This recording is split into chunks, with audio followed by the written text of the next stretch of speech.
Hello, this is Ernest from the Church of Christ.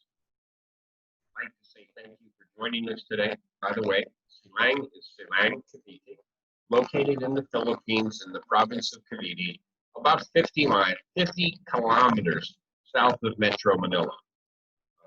My wife and I have been here for just over 3 years, and I serve as a minister for the Silang Church of Christ and have since we've been. If you like the video, please, down there, share it to your social media network. Give me a thumbs up. Give me a thumbs up if you like it. Give me a comment if there's anything that you found useful or interesting. If there's anything that you found useful, if there's anything that you disagree with, let me know. We are in the process of studying the Old Covenant.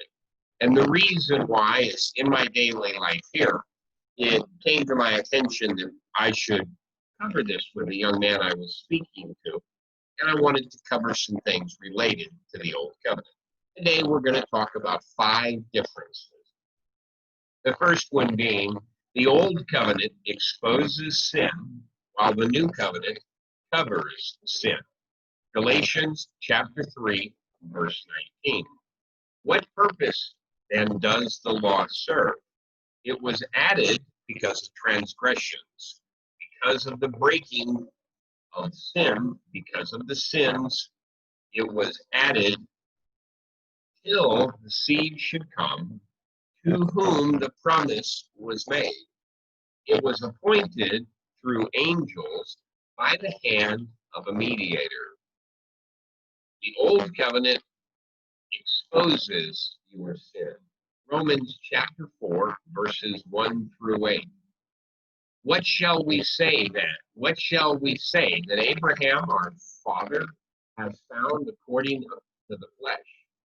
For if Abraham was justified by works, he has something to boast about, but not before God. For what does Scripture say? Abraham believed God, and it was accounted to him for righteousness. Now to him who works, the wages are not counted as grace, but as debt. But to him who does not work, but believes on him who justifies the ungodly. Him who justifies the ungodly is a direct reference to Jesus Christ. His faith is accounted for righteousness. Just as David also describes the blessedness of the man to whom God imputes righteousness apart from works.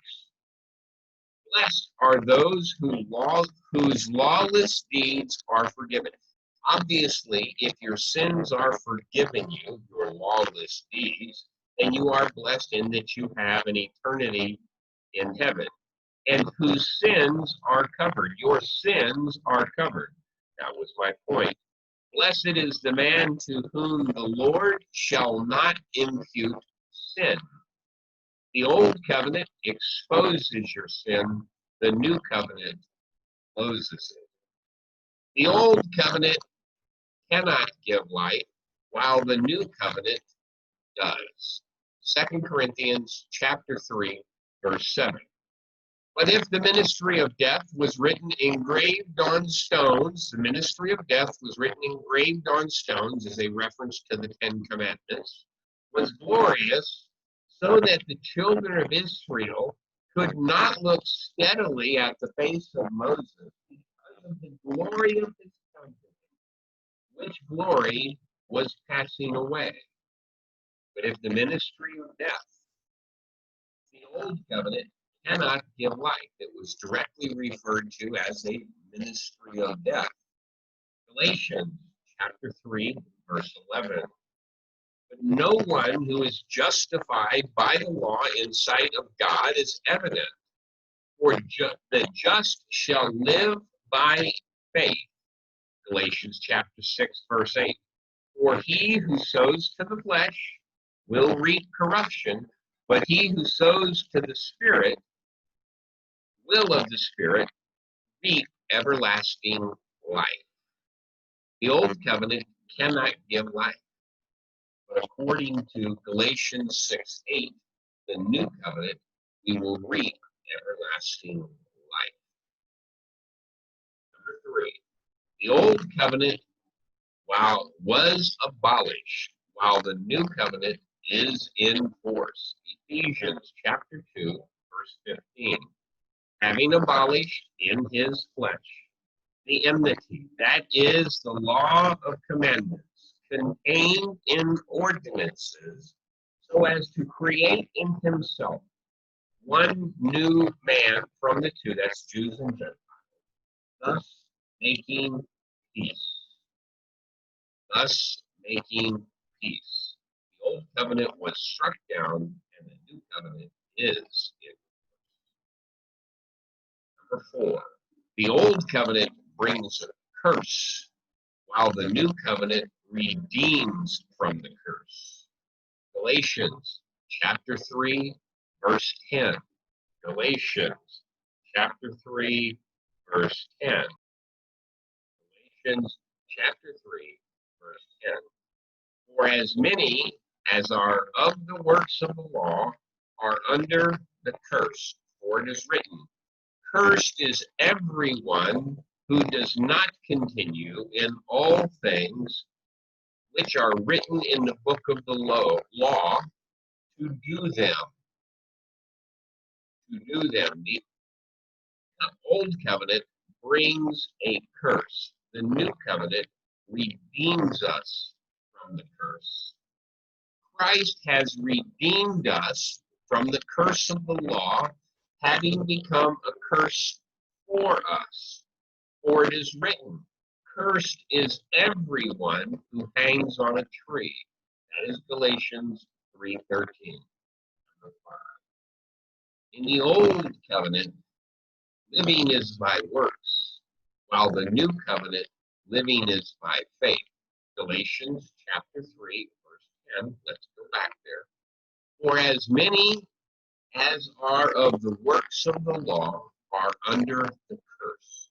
For it is written, cursed is everyone who does not continue in all things which are written in the book of the law to do them. Verse 11.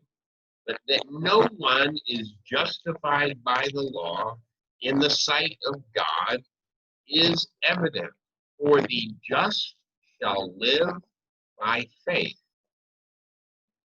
In the old covenant, living was by works, while in the new covenant, living was by faith. So let's cover them. Number one, the old covenant exposes sin, while the new covenant covers sin. 2, the old covenant cannot give life, while the new covenant gives life. Number 3, the old covenant was abolished, while the new covenant is still in force.